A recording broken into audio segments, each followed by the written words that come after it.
हातमागावरच्या पैठणी साड्यांना सध्या मोठी मागणी आहे।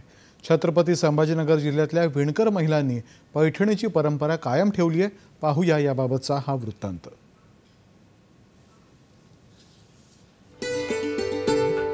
देशातल्या हातमाग उद्योगाला सक्षम बनवण्यासाठी आणि हातमागाला जगभरामध्ये मान्यता मिळावी या उद्देशाने दरवर्षी 7 ऑगस्ट हा दिन राष्ट्रीय हातमाग दिन म्हणून साजरा केला जातो।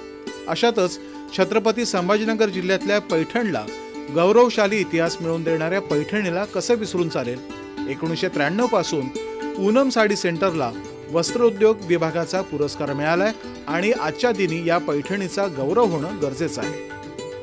हमारी ये चौथी पीढ़ी इस हाथमाग इसमें पैठणी साड़ी बनाने का, और हम इस क्षेत्र में पैठणी साड़ी का उद्योग बहुत अच्छी तरह से चल रहा है।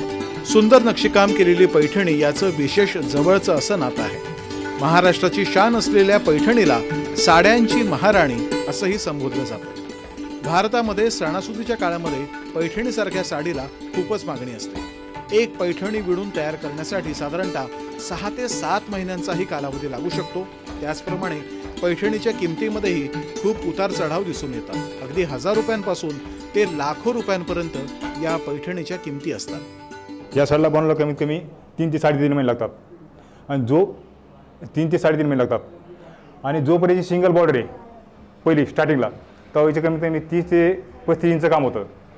त्यानंतर दोन्ही साईडनी बॉर्डर चालू होती तर याला कमीत कमी एका दिवसामध्ये 7 ते 8 इंच काम होतं आणि प्युअर रेशीम वापरतो त्याला, प्युअर सिल्क। आणि जी आपलं कच्चं मटेरियल आहे आपण बँगलोर आणतो, नंतर मग कलरिंग ते सर्व काही आपण इथं तयार करतो। ते साडीत भरपूर अनुभव आले, कशा करायच्या काय करायच्या सगळं व्यवस्थित होत होतं काम।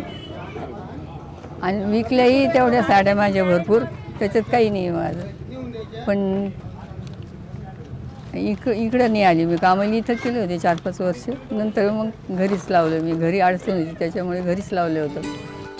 पैठणमध्ये तयार होणारी वैशिष्ट्यपूर्ण शिवकालीन साडी म्हणजेच पैठणी।